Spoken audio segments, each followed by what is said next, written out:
light in the sky, rising in the air. There's a feeling so strong. It's time to light the fire, like a bright shining light. Getting more out of life, sharing time with friends, feeling so strong. Hello, welcome to the House of Wellness. I'm Luke Darcy, and as always, great to be alongside Joe Stanley. Hello, Joe. Awesome to see you, as always, Darcy. And it's another week of more groundbreaking technology stories that seem to be coming thick and fast these days. I wonder if it's all these clever scientists and researchers who've really gone for it during lockdown, or maybe it's just the timing of the rollouts. Well, it could be, Joe. I must admit, we've done a lot of stories on 3D printers. It's been explained to me many times. I still can't get my head around how that actually works. We saw last week foot models being used with 3D printers for teaching podiatry students. Just brilliant. Major high-tech advances in healthcare are being made every day, including this life-changing futuristic device developed right here in Melbourne that allows people to control computers with their minds. It's truly mind-blowing. 6 years ago, Victorian Phil O'Keefe was diagnosed with motor neuron disease. My particular variant affects my upper limbs, upper torso, so my arms, my shoulders, upper back and my chest. My legs still function, I can still walk around, but in terms of lifting things up or holding things, I've lost all strength and all dexterity in my fingers. So I really can't do a lot of things I would normally do. And as the disease progresses, obviously it gets worse and worse and worse. Ever since his diagnosis, Phil has been determined to seize any opportunities that come his way. So he was the ideal volunteer to test out a groundbreaking device developed by the University of Melbourne and US company Synchron. A tiny brain implant designed to allow people with paralysis to control technology using nothing but their thoughts. So what we've done is we've got a device called the Stentrode. It's got sensors on it. It's inserted through the jugular vein in the neck, and similar to methods and existing procedures to remove blood clots, the device is pushed through a tube up to the area of interest, in our case the motor cortex. The device is deployed, and when it's deployed from a very small tube, it self-expands so that it can push the electrodes or the sensors that are going to record neural information against the vessel wall. And then the device is told to a wireless transmitter that's implanted under the skin in the chest. And when the participant thinks about performing an action the same way you and I would, we can pick up these signals and then we wirelessly transmit them out of the body and then interpret these and use them as commands to control computers or assistive technology. At the time, it was clearly described to me that this is not going to benefit me. They're not going to put me into this trial so they can help me with my life. This trial is about, can we put this device into a human being, and can we do it safely, and will it work? Anything above and beyond that will be a bonus. It's a clinical trial, so the benefit for this is for those who will come later on. This is a chance to give back. And I think my father often spoke about you owe society, so I've noted that. You owe back to the people to give. In April last year, Phil had the Stentrode successfully implanted into his brain at the Royal Melbourne Hospital. Can you minimise all the stuff on the screen for me? Every week since then, researchers have visited Phil to record his brain signals and translate them into computer algorithms. When someone thinks about moving or performing a different action, part of their brain becomes more active than other parts. And we're measuring the change in activity. And if, for example, someone wants to move their arm, then the arm region of their brain becomes activated, and we can pick that up and see and interpret that, yes, they're trying to move their arm because there's more activity in that region. In my case, my left ankle was the best signal to pick up. So they've written an algorithm that says, when Phil goes to tap his left ankle, make a mouse click. So he's pressing this button that's in his head now, abstractly. After a full year of experiments, Down and up. Phil's bionic brain is far exceeding early expectations. I've responded to emails, obviously. I've done online banking, so I paid bills via it. I've gone to websites, news websites, for instance, and scrolled through articles. There hasn't been a day gone by we haven't gone, we took big strides today. That was a good session. We learned something today about how this can and can't work. So Phil's going to turn the lights on in this room. Recently, Phil had smart switches installed in his house, Hey, light turns on. which means he can even turn the lights on without touching a thing. It's mind-blowing. It really is mind-blowing. And to think that we've just scratched the surface of what we could possibly do with this. Being able to turn your lights on or off. Imagine when they get this technology completely portable, completely right, that you could be confined to a chair, you could be at home alone, you could turn your lights on or off as needs be, turn your heater on, turn your aircon on, turn your TV on, turn your kettle on, make a cup of hot coffee or something. You be able to control your house the way that you and I normally do control our house by being able to just think about doing that. It's just, space age stuff, it really, really is. The Stentrode has now been successfully trialled by 4 Victorians with motor neuron disease, and researchers hope this is just the beginning. Eventually, this technology could be used to control electronic wheelchairs, vehicles, or even robotic limbs. Yeah, it does feel a bit like sci-fi. I think we're certainly excited with how it's gone. We'll be expanding the trial from Victoria to other Australian states, expanding over into the US and certainly trying to help a large number of people with paralysis of many different types. If there's any reason why the brain can't connect to the body, then we have an opportunity that we might be able to restore that for them. It's just so exciting to see it in action. And to have the opportunity to be involved in that, it's great. It really is. Loving every minute of it. Phil and Nicholas called it sci-fi and space-age stuff, and it sure is for me, Joe. The Stentrode device gives new hope, especially to people with motor neuron disease. For MND sufferers to be able to better communicate, it really will change lives. From Aussie innovation to Aussie inspiration, we meet world champion athlete Madison de Rosario right after this.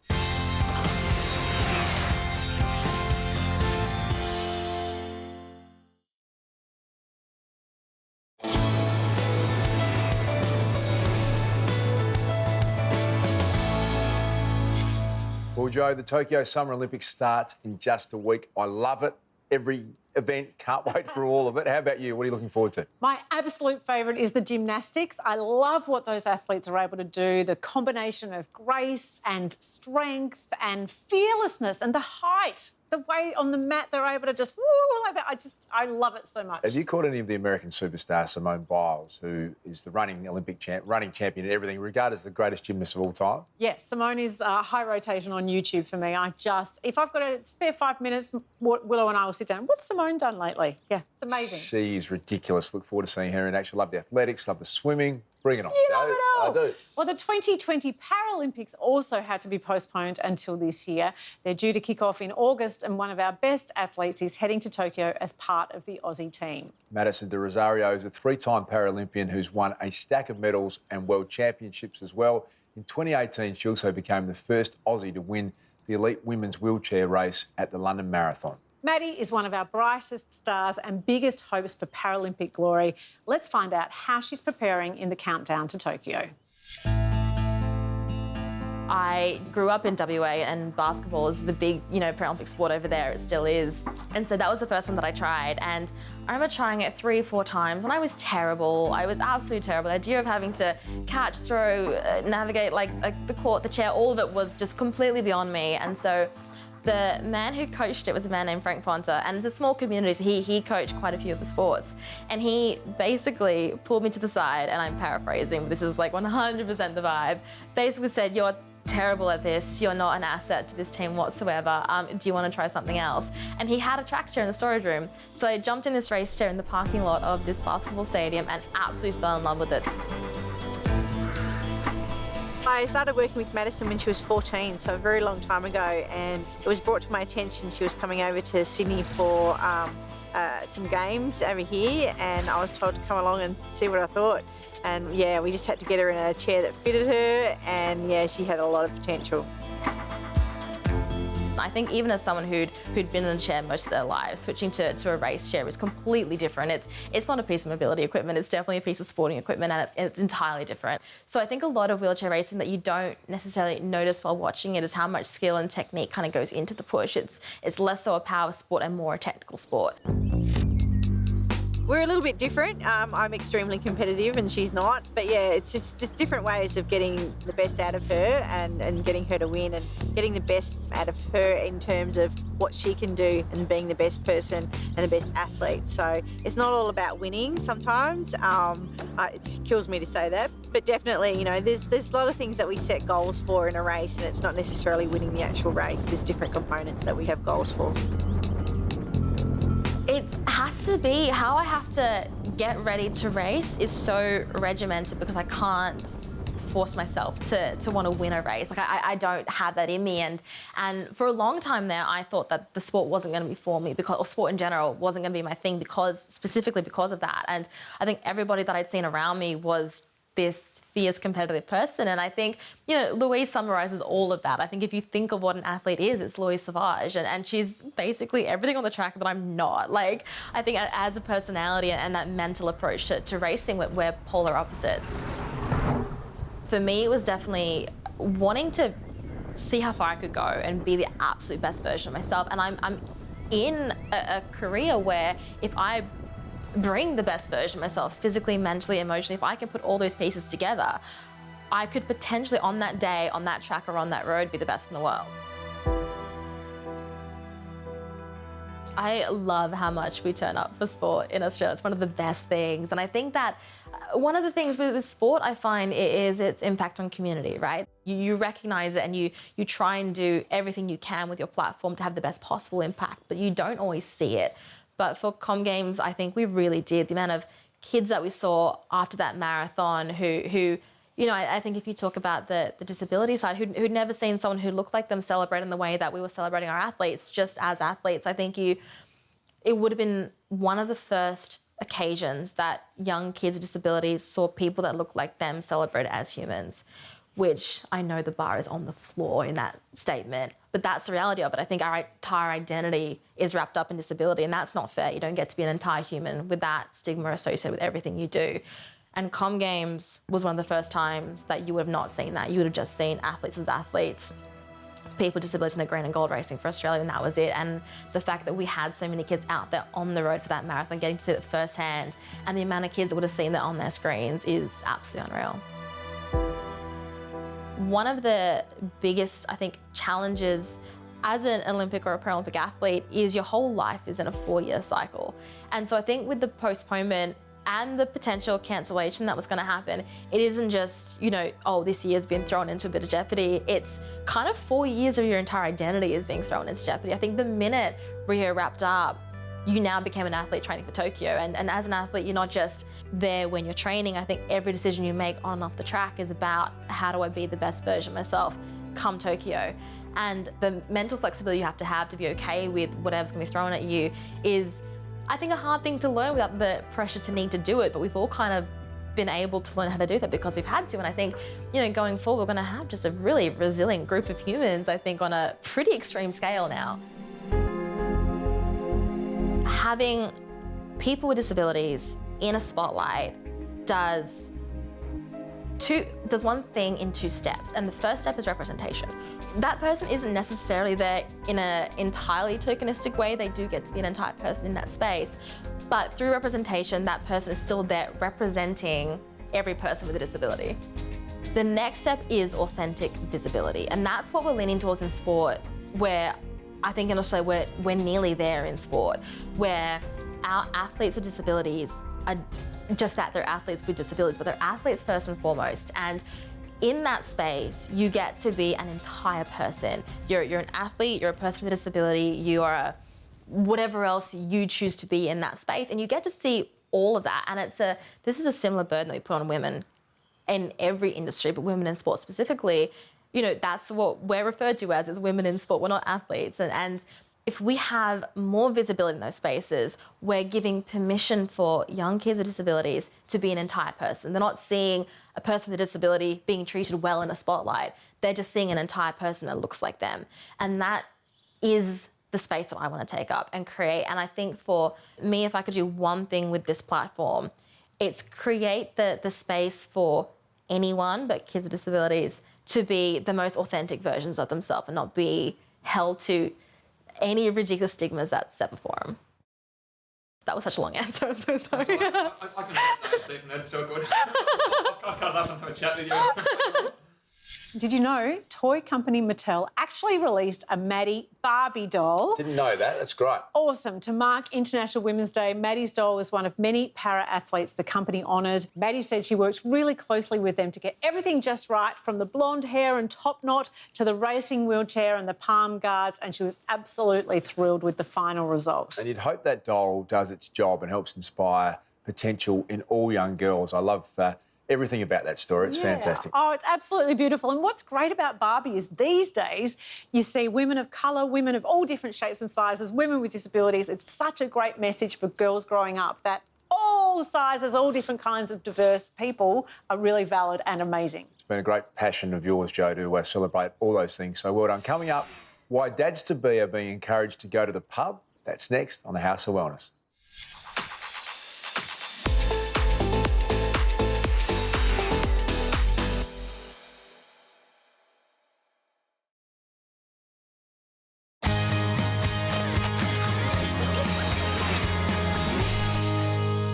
Welcome back to the House of Wellness kitchen, which today happens to be my very own kitchen at home. Now, I'm really lucky where I live because I get a lot of sunshine in both summer and winter. Unlike other places, such as the location of my sous chef today, Ross Andrew Arthur. Huge welcome. Oh, mate, thank you so much for having me. I have to say it is pretty chilly in Melbourne today, and I'm very jealous of that sunshine you've got up there. Now, when it comes to sun exposure, safely of course, it is actually really important when it comes to helping our body produce an important vitamin for optimal health. That vitamin is vitamin D, also known as the sunshine vitamin, and vitamin D is produced in the skin when it's exposed to sun.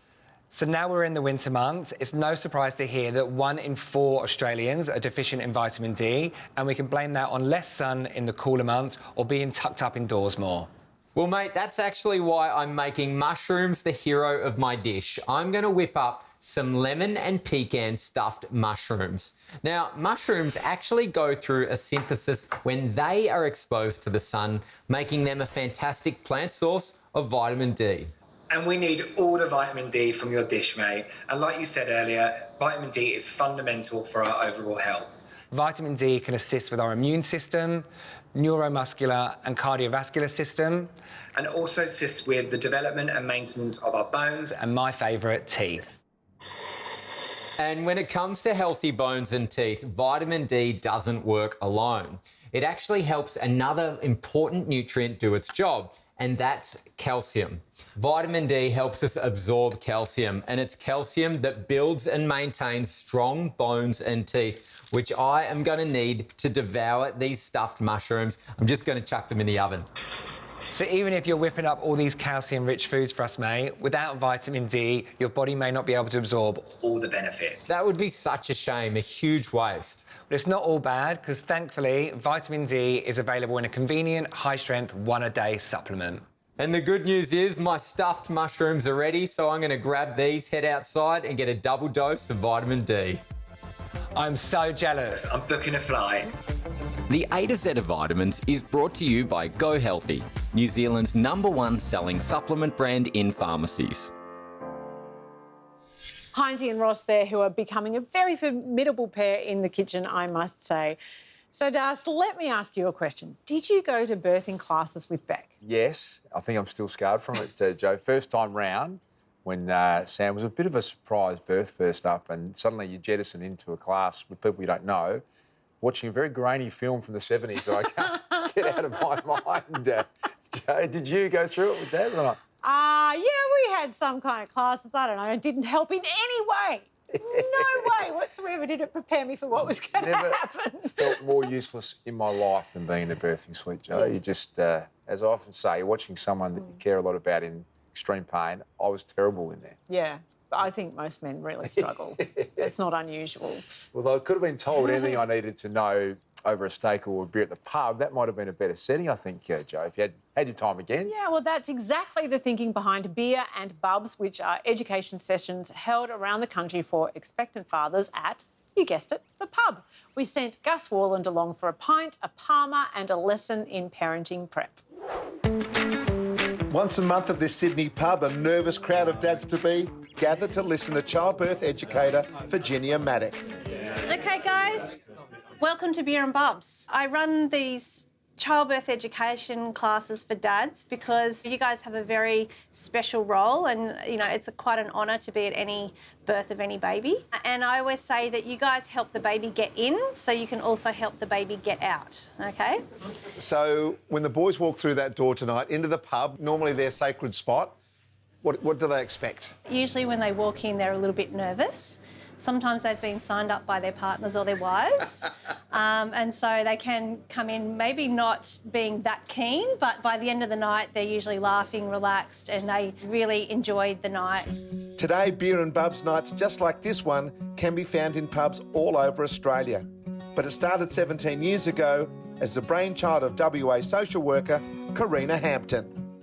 We've found that the pub venue works for men because I think traditionally it's a bit of a comfortable space where you catch up with your mates. Traditional hospital-based childbirth education classes are focused on the woman, the birthing woman, as they should be, within the medical space. So there's a lot of information about what happens to the woman's uterus during birth, which actually is not what a man in the room can see. So what we want to be able to do is speak to them about what they will see, what they will experience, and how they can be the most helpful.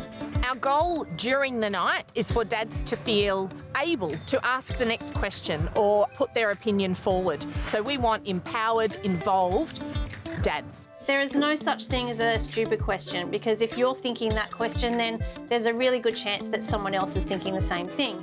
I feel a lot of the time, sort of men in particular, we sort of look after ourselves quite well, but this night's all about making sure that their partner is okay.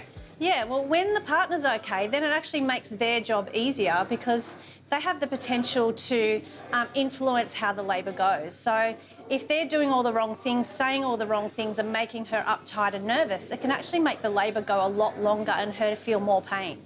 Everybody seems to be on the same page as me, sort of that little bit apprehensive about what's actually going on. We might have read the books and listened to the podcasts and all the rest of it, but I'm sure, as you know, nothing will prepare us until you're actually in that suite, and this has taken that little bit of edge off. Is it your first child? First child, yeah, first child, so 8 weeks to go. Okay, and how are you feeling, and why do you think a night like this with, you know, a schnitzel and a few beers is a way to do it? I think, yeah, to get in the room full of other guys and just actually be told what's actually going to happen. They've built a safe environment, and you're having a beer and then you were just listening, and we love that as blokes. If we feel safe, we open ourselves up to exactly it. Exactly right. It's, if anything, try and put your mind at ease. So everything's working well, everything seems to be going well when we have the follow-ups and the checkups and so on. Yeah. It's kind of what next? And at the same time, but what then do we do, and what do I do, and how do I help, and how do I support? Yeah, so your mind's just constant.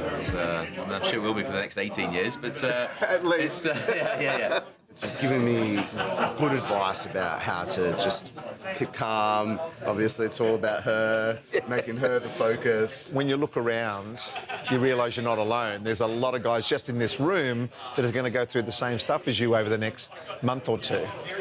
How does that make you feel?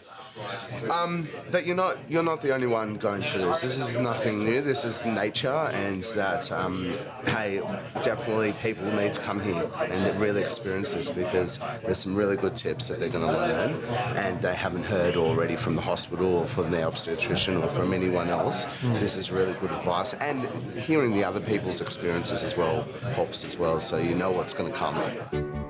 We get a lot of great feedback from men after the classes, but we also love to hear the stories after their babies have been born of a dad feeling empowered to, for instance, ask a doctor or a midwife, could we just wait? Could we just give her a little bit more time?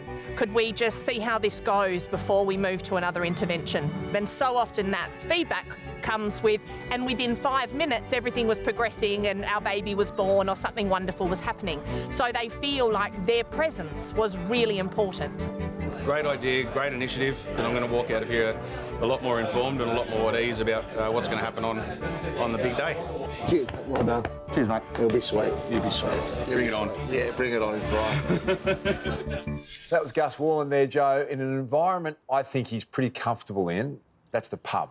Yes. But don't you think it's really good that we're taking this fantastic and really important information into an environment where guys are going to feel really comfortable? Because the last thing you want is to force them into, say, really sterile hospital rooms or clinics or wherever where they're just not going to learn very well. Absolutely. Makes a lot of sense to me, Joe. Although a pub is not necessarily a place you want to be if you're doing Dry July, because it's Dry July at the moment, Darcy. Yeah, that's right. We're right in the middle of it now when people pledge to give up alcohol for a month. You ever done it, Joe?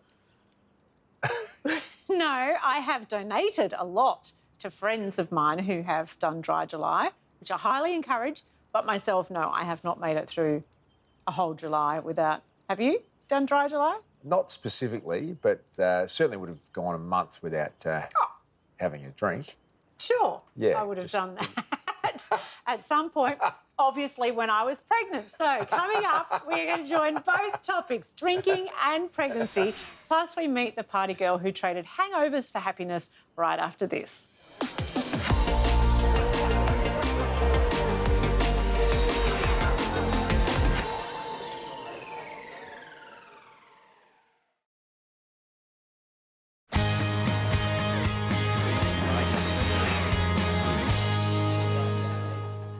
Welcome back. We Aussies have an interesting relationship with alcohol, Joe. I think it's fair to say. Most people consider beer to be the national drink of Australia, and we tend to celebrate the big drinkers in history. Bob Hawke, our former Prime Minister, was legendary for being able to scale a yard glass in record time. It's an interesting association we have, isn't it? Yeah, and I would say you really learn about our relationship with alcohol as a country when you're with someone. My husband doesn't drink, and when he stopped drinking, everyone around him really struggled. It took them a long time to get their head around that, yes, you can still hang out with Daz, have a great time, but he's just not going to drink. And some of his mates kind of fell away. They weren't really so interested in hanging out with him so much anymore. Well, which is pretty sad when you think about it. And when you actually catch up with a friend who maybe grew up overseas, somewhere in Europe, they have a very different relationship with alcohol. It's, the family drink together. It's very much in moderation. So maybe a little bit to learn, Joe, on that front. Yeah, so about 41% of Aussies drink alcohol at least once a week,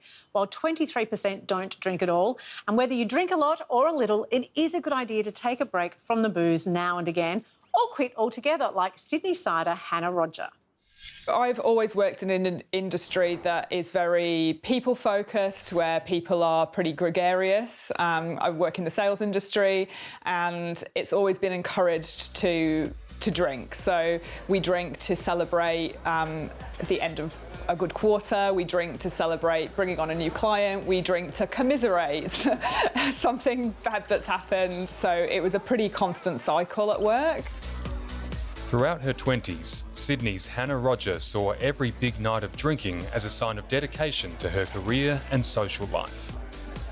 But as the years went on, her drinking habit slowly evolved into an addiction.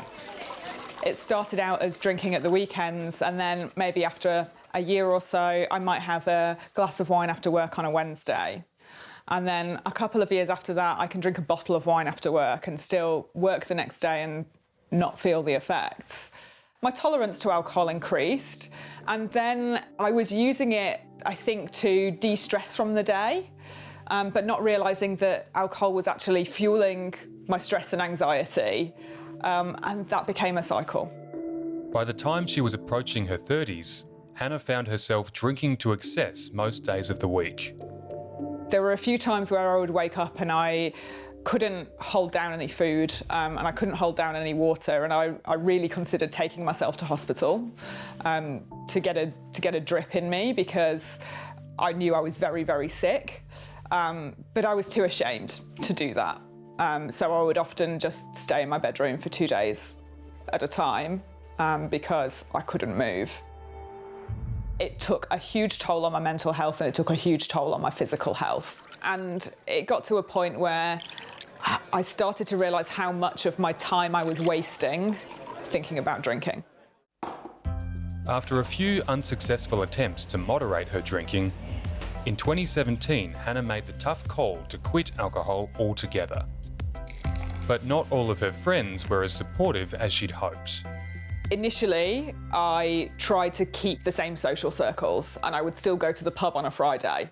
And I realised very quickly that I couldn't do that because that was really affecting my mental health and it was really affecting my own sobriety.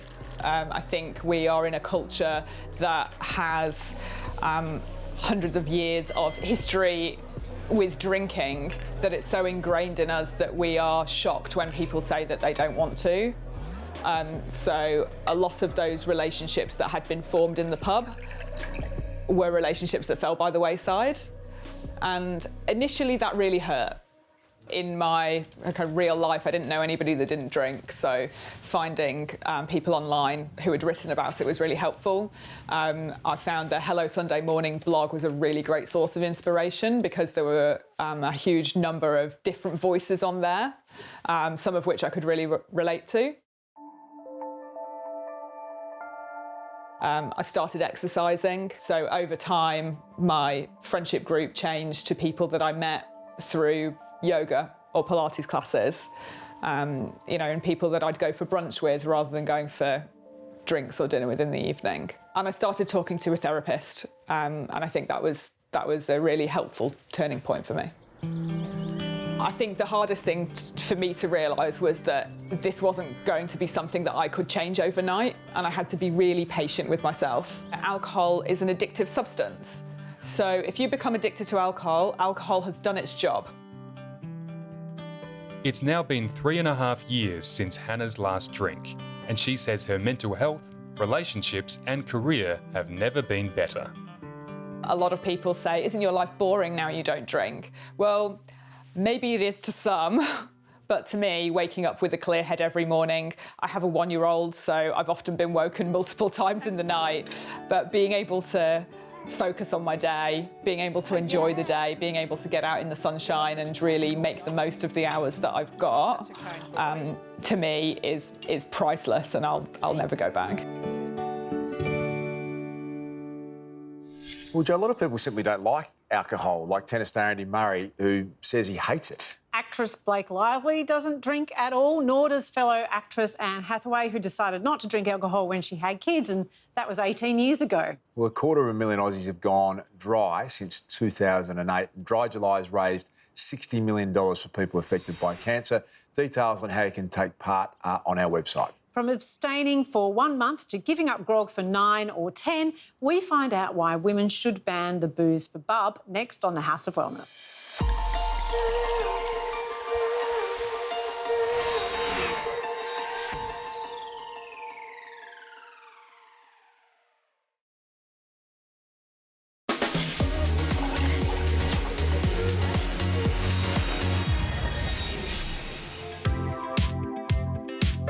Lipstick is like a wardrobe. It really changes from season to season. You can wear a bold colour in winter, you can wear more of a nude colour in summer, or cross it over. So you'll find that women generally will have around 3 to 5 lipsticks, depending on their mood, depending on their occasion, just to really elevate their look.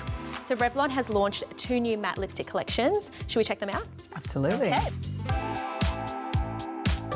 I love this one. This is actually my favourite, the 007. Is it? On Fire. I prefer to call it Girl on Fire because I love that. that is how it makes me feel. I love the colour. It's bold, it's red, but it's got a slight kind of orange underneath it. And that actually will suit your hair so well. Revlon lipstick to me isn't all about just looking pretty. It actually moisturises your lips at the same time. My favourite line in the Revlon lipsticks is the Super Lustrous line. They have 54 colours to choose from, and the names of these lipsticks are fabulous as well. When I wear lipstick, especially red, I have to say, it makes me feel empowered. It's chic, it's undeniably feminine, and it just makes me feel really powerful. So lipstick for me can make my eyes pop, it can make my face pop, and just be the finishing touch to any amazing outfit. Well, I've chosen the Ultra HD Matte Lip colour, and this colour is called Frisky.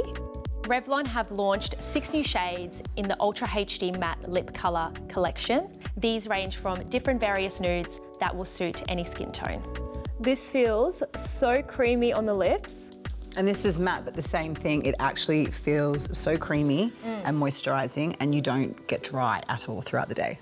As a makeup artist, I use lipstick every single day. The one thing I love about the Revlon lipstick range is that there's so many options to choose from textures to colours. There's really a perfect lipstick for everyone.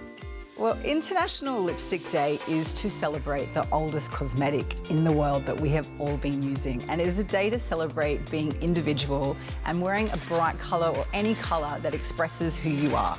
That's what International Lipstick Day is about. That was Jules Robinson with Sydney-based makeup artist Sanaz, who's made over some of the country's best-known faces, as well as working internationally at fashion weeks in New York and Paris. It's always great to get the lowdown on a good lippy from an expert, I reckon. And speaking of experts, Joe, an absolute living legend when it comes to child and maternal health is Professor Fiona Stanley. The acclaimed Western Australian paediatrician discovered the importance of folate during pregnancy. She even convinced governments to make folic acid in bread compulsory. Now the Australian of the Year is on a new mission, this time to make alcohol warning labels for pregnant women a much bigger deal. Can you break down exactly what does alcohol do for a baby in utero? Well, it has an enormous impact on the developing brain, and that's particularly so early in pregnancy. And what happens to that little baby is that it doesn't grow so well in the uterus. Its brain is smaller, so all the aspects of that brain and cranium are smaller, and that leads to a intellectual disability and these other difficulties because the brain doesn't develop properly. All of those difficulties in terms of things like behaviour control and attention deficit disorders and hyperactivity and so on are due to that particular exposure in utero. Is there no safe level at which you can drink while pregnant? I'd love to be able to give you advice on this because women just say, look, couldn't we just have a glass every night or whatever? There's no doubt that the more you drink, the higher the risk of having a baby with a more severe defect, much more severe on that spectrum. But it looks like even, smaller amounts of alcohol are damaging. Now, there are probably going to be genetic differences and women who are more healthy and fit might have less impact and so on, but we just don't know that. We can't give that accurately, but I wish I could give information to women to say, you can drink a little bit, don't worry, but I can't say that. I can't put my hand on my heart and say, it'll be okay for your baby, because it might be that you're one of those women who are genetically very high risk of having a baby with affected brain problems. And so the safest thing for us to say as a group of public health experts is don't drink at all. And, people think that's such a difficult thing to do, but, this is a precious little thing that's growing inside you. It's only 9 months, it's only 9 months. And that little baby is dependent on you creating the best environment. And we know so many good things now to do. If a potential mum comes to me and says, what can I do to have a healthy baby? I say, don't drink, don't smoke, eat well, exercise well, try and get a lot of rest, don't be too stressed, have a good relationship with your partner. When the baby's born, breastfeed it, lay it on its back or side, vaccinate it. And if you just do those things, your chances of having a baby, and of course surrounding it with love, a baby that grows into a healthy child are increased. So what would you say to pregnant women who like to have a glass of wine at dinner, for instance? What's your message to them? My message is you can enjoy that once the baby's born. It's only 9 months. And if you want to make absolutely the best chance of having a healthy baby, which means that they'll be healthy throughout their life if you get it right, please give up just for this time. It's estimated that at least a third of Australian women continue to drink while pregnant. I've heard women say the info can be pretty unclear and the guidelines regarding the occasional glass of wine, they kind of seem to change. So perhaps the messaging has been a bit murky. It could be time for a new campaign, Joe. The federal government launched a multi-million-dollar strategy in 2018 to tackle the range of problems caused from alcohol during pregnancy to give all kids the best possible start. We'll be back right after this.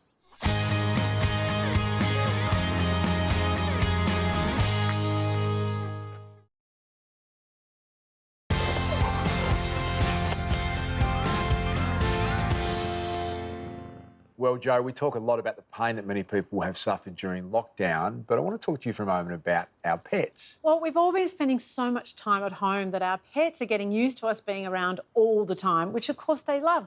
But it seems it also has its downside. Yeah, some vets have been reporting an increase in consultations with stressed animals because they're having trouble with their owners leaving the house or going back to work. I guess our new routines might have given them a little bit of false hope, Joe. Oh, look, the separation anxiety that our dog Daisy has, particularly when my husband leaves the house or even just goes upstairs, she'll sit at the bottom of the stairs and... because I'm not enough. I'm right there. Gotta love that about dogs, don't you? That sense of loyalty when you've gone for 10 minutes and they come and see you like you've been missing for 10 years. It's brilliant. We found Dennis the Staffy has got a touch of overstimulation having too many people in the house because he likes to sleep during the day and now he's exhausted. He just needs a bit of time. You're almost got to say, leave him alone for a while. Give him some quiet time. He needs a bit of time out, Dennis, at the moment. I also read that around 50% of pets are overweight from all that time at home because they're getting spoiled with the extra treats. So no wonder they're a bit depressed. They've gone from 10 trips to the park in a day to maybe one. Their treats are slashed, their owners have gone. It's a dog's worst nightmare. It's a fair point you make. I think there's been a big change for everyone, including our animals. Well, that's it for this week. Head to our website for more information and tips on anything we've covered today. You can catch me and Gerald Quigley every Sunday on the House of Wellness radio show. Thanks as always to our great friends at Chemist Warehouse. And until next time, stay safe and keep well.